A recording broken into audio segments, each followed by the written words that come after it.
What's up YouTube, Car Boss here, back in another video where we talk cars, money, investing. In my last video, I talked about me buying cars for the first 2 weeks as a full-time car reseller. And in today's video, I'm going to discuss about the multiple platforms that I use to sell my cars. Now, this is not anything new to anybody, but I'm going to discuss why each of these platforms are important to my business, even though some are making profit and some are not. So do stick around.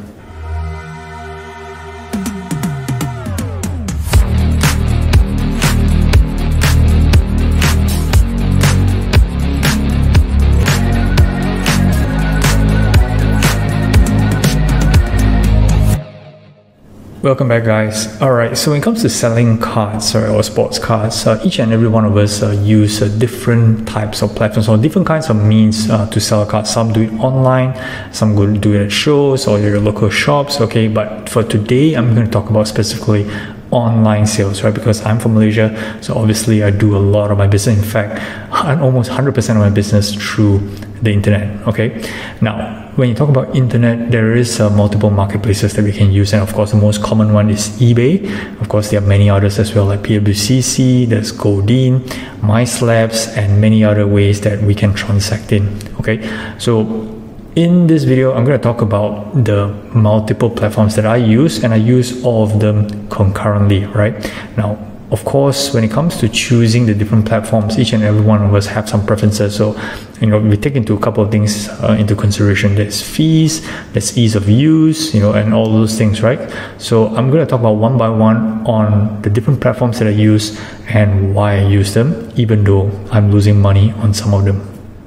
Alright, so let's talk a bit about eBay at the moment. It's obvious eBay is the marketplace to sell cars, right? It's the largest audience in terms of cars, global audience as well as domestic, and it's by far has the most number of eyeballs looking at cars. So it's an obvious choice for you to sell cars, but of course there are couple of downsides which people are not quite favorable to, which of course is the hefty fees that you need to pay.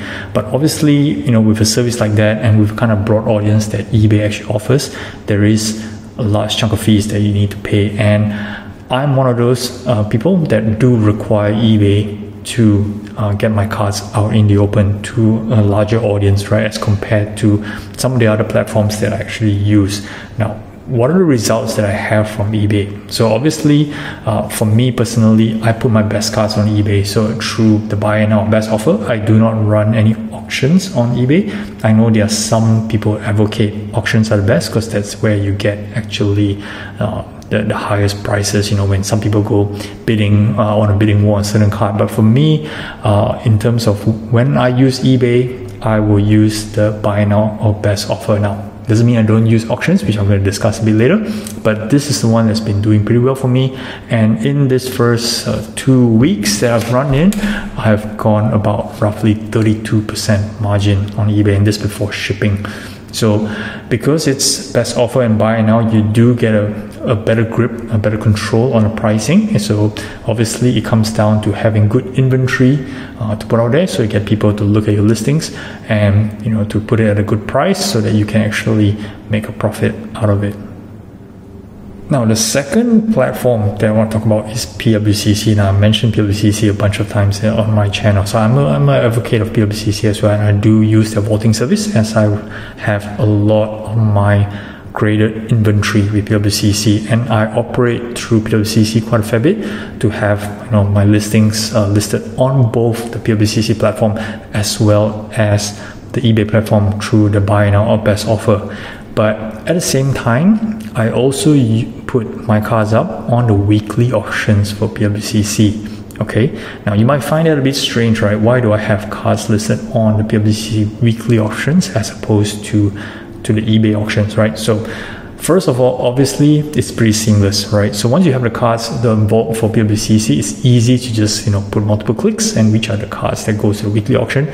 No shipping, no hassle, nothing, right? So if I were to run my own personal auctions through my own eBay account, right, I have to basically arrange the logistics. Now I don't need to physically pack any packages, right? That's That's not mine, that's the fulfillment side on PWCC, but I have to manage every single customer like how you would do on your regular eBay account. So I don't need to do any of that. And PWCC do offer competitive rates, right, for cards sold on the marketplaces, because obviously they do know that the number of eyeballs on their marketplace is actually far fewer than of eBay, but it's definitely improving in the last year and a half. I can definitely see the large improvements in terms of the audience that gets onto it. It's still not as large as eBay, but they do definitely offer good rates, and they have good eyes for certain kind of cards. So for me, I actually choose PWCC to put in terms of auctions, right? Some of the lower end stuff, the lower slabs that I get from PSA, those ones I get on PSA 8, PSA 7, you know, whereby it's probably about like between $50 to $100, right? So those are the kind of stuff that I put on the weekly auctions, just to kind of clear off the inventory and to get liquidity, okay, which is going to be a theme in this video in a bit. So as a result, right, so because I'm actually putting a lot of low-end stuff on PWCC auctions, I do sell some stuff through the buy now best offer, and obviously that comes at a profit, but after 2 weeks it kind of like even out, and I'm making a net loss of 10.2%. Now this 10.2% is pretty important, okay, which I will bring it up again in the next segment. Okay, lastly, the third segment that I use is I use DC Sports 87 consignment service, right? Okay, now a lot of people has something against consignment houses, right? Because either as a buyer or as a seller, obviously consignment houses charges quite an exorbitant fee, in my opinion, okay, for their service, you know, things that you can actually do yourself to save the fees. But you know, kind of people say it's meant for lazy people, but I beg to differ on that, because again, they do have a pro and a con in terms of how it does for my business in particular, okay? And the consignment house that I choose is DC Sports, which obviously they're one of the bigger ones. There are many to choose from. There's Probstein 123, there's MC Sports, there's PC Sports, so there are many others, 4 sharp corners, right? So many to choose from, but I choose DC Sports, okay? So what I actually send to DC Sports to list are basically my raw cards, right? So my raw rejects, you know, some of the terms they use, because I do buy a lot of raw cards. I do send cards to PSA, that's no secret, and some of the cards, in my opinion, don't meet certain standards, and that's when I have to resell them back to the market.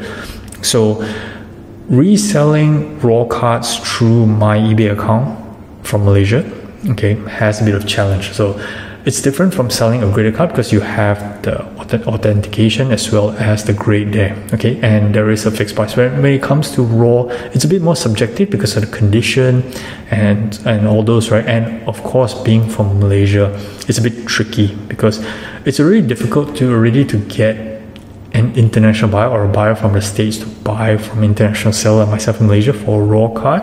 It's for a graded card, but it's even worse for raw. So through my past experience, selling raw cards through my personal eBay account has been quite a bummer. All right, so the only option for me, all right, is to actually sell through a consignment house, which is DC Sports. Now, why I choose DC Sports amongst the rest? Obviously, their processing, the processing system, it's a bit better than any others. Their payout system is much more efficient. You know, I get paid when the card gets paid for, right? Whereas some of the consignment houses, you got to do it by batch system, and you get paid once the full order has been paid or partially paid. So I like having a bit more control, having a bit more visibility in terms of what gets paid, what doesn't get paid. So therefore, I choose DC Sports. Now that, again, like I mentioned in the early part of this segment, it doesn't come without a cost. All right, so the fees on consignment houses is pretty high, and DC Sports are not any different, okay? But overall, in the first couple of weeks, sending a couple of batches of 3 batches of cards to DC Sports, my net loss margin is 6.3%, okay? Now, we're going to touch a bit about this percentage here.